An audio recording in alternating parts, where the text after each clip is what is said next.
तो दोस्तों फाइनली आज बॉलीवुड के बेहतरीन डायरेक्टरों में से एक यानी कि इम्तियाज अली के डायरेक्शन में बनी लाजवाब, शानदार, जबरदस्त, बेहतरीन, उम्दा फिल्म चमकीला सिनेमा घरों में नहीं बल्कि ओटीटी प्लेटफॉर्म यानी कि भैया नेटफ्लिक्स पर रिलीज की जा चुकी है। तो भाई कैसी है ये फिल्म, क्या है इस फिल्म की कहानी, क्या इस फिल्म को देखने के बाद मैं आप लोगों से ये बातें कह सकता हूँ अपनी ज़ुबानी कि भाई ये एक खास फिल्म है और इस फिल्म को आपको ज़रूर देखना चाहिए। तो इन सभी सवालों का जवाब मैं आपके सामने रखूंगा इस फिल्म के रिएक्शन के माध्यम से। तो दोस्तों बने रहिएगा हमारे साथ अंत तक। हेलो फ्रेंड्स, मैं हूं नरेंद्र और मैं आपका एक बार फिर से स्वागत करता हूं हमारे चैनल यानी कि वायरल न्यूज़ जंक्शन में।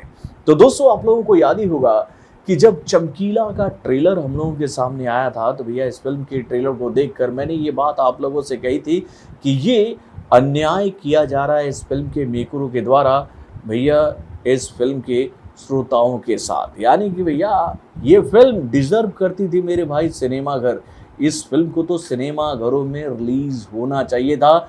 ये फिल्म अगर सिनेमा घरों में रिलीज होती तो भैया ये फिल्म कमाई के मामले में रिकॉर्ड तोड़ देती मेरे भाई। इस फिल्म को लेकर माउथ पब्लिसिटी इतनी स्ट्रांग होती कि हर इंसान इस फिल्म को देखने के लिए सिनेमा घरों तक ज़रूर जाता मेरे भाई।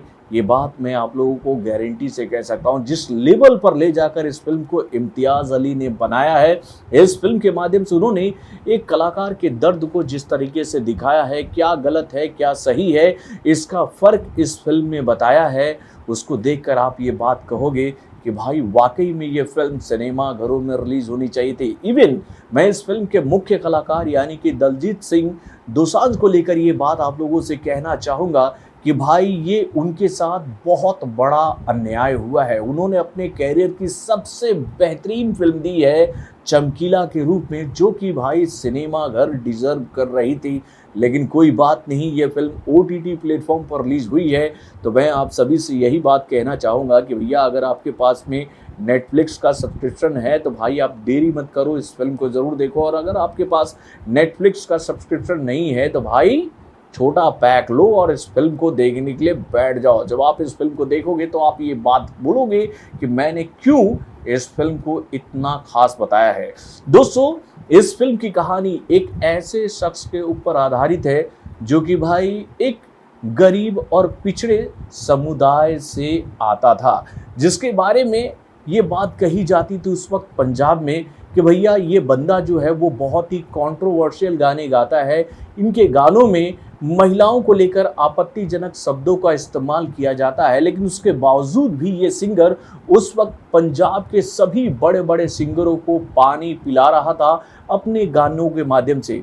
ठीक वैसे ही आज जब हम अपनी भोजपुरी इंडस्ट्री को लेकर ये बात कहते हैं कि भैया हमारे भोजपुरी इंडस्ट्री में फूहरपन बहुत ज़्यादा है, यहाँ पर बहुत ही ज़्यादा वल्गर गाने बनते हैं, लेकिन भैया उन्हीं गानों को जब हम शादी और पार्टी जैसे समारोहों में बजते हुए देखते हैं और वहाँ पर इन्हीं गानों पर भाई जब पारिवारिक लोगों को थिरकते हुए देखते हैं तो हम समझ नहीं पाते हैं कि भैया क्या सही था क्या गलत था। जिस गानों को हम गलत बता रहे थे उन्हीं गानों पर यहाँ पर महिलाओं के साथ मिलकर मर्द नाच रहे हैं, यानी कि भैया इस गाने को एंजॉय कर रहे हैं। तो भाई कुछ ऐसा ही दौर था उस वक्त चमकीला का, जब वो पंजाब में उभरते हुए बहुत बड़े कलाकार थे। उनकी मतलब कि प्रसिद्धि को लेकर ये बात कही जाती थी कि भैया उस वक्त वो अमिताभ बच्चन से भी ज़्यादा प्रसिद्ध थे पंजाब में मेरे भाई। यानी कि उनके किरदार को इस तरह से इस फिल्म में दिखाया गया है कि भाई चमकीला जो है, अमर सिंह चमकीला जो है, वो बचपन से एक सपना देखते हैं कि वो अमिताभ बच्चन से भी बड़े कलाकार बनेंगे, उनकी प्रसिद्धि अमिताभ बच्चन से भी बड़ी होगी। और भाई एक इवेंट में अमिताभ बच्चन अब्रॉड पहुंचते हैं तो भाई बताया जाता है कि उस सेमिनार हॉल में ज़्यादा सीट्स नहीं थे। तो भैया वहाँ पर अमिताभ बच्चन के इवेंट को देखने आए हुए लोगों की संख्या जब बढ़ गई तो वहाँ पर 150 के आसपास सीट जो है वो बढ़ाए गए। लेकिन उसी हॉल में जब चमकीला का, अमर सिंह चमकीला का इवेंट हुआ था तो वहां पर 1000 से ज्यादा कुर्सियां बढ़ानी पड़ी थी ऑडियंस की भीड़ को समझाने के लिए। यानी कि भैया इतना बड़ा किरदार दिखाया गया है अमर सिंह चमकीला का। और नो डाउट बॉस, वो जो दौर था ना अमर सिंह चमकीला का, वो दौर ऐसा था कि भैया उस वक्त के जितने भी पंजाबी सिंगर अमर सिंह चमकीला के सामने थे वो सब पानी मांग रहे थे। और इसी वजह से कहा जाता है कि अमर सिंह चमकीला जो है वो उच्च जाति के सिंगरों के निगाहों के ऊपर आ गए थे। उनको कई लोगों के द्वारा धमकियां मिल रही थी।